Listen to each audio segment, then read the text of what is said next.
విఘ్నేశ్వరుణ్ణి పొద్దున్నే ఒక్కసారి చూసి నమస్కారం చేస్తే చాలు.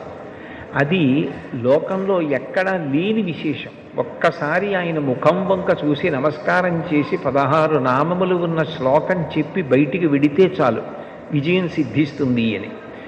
రెండవది ఆయన యొక్క అపారమైన కరుణ. ఇంకా అంతా ఇంత కరుణ కాదు విఘ్నేశ్వరుడిది. ఆయన క్షమించినంత తొందరగా ఎవ్వరూ క్షమించరు. మీరు చూడండి, అందరికన్నా ఎక్కువగా మరిచిపోయే లక్షణం ఎవరికి ఉంటుంది అంటే పిల్లల యందు ఉంటుంది. మీరు పిల్లలు అనేటప్పటికీ ఒక విషయం జ్ఞాపకానికి తెచ్చుకోవచ్చు.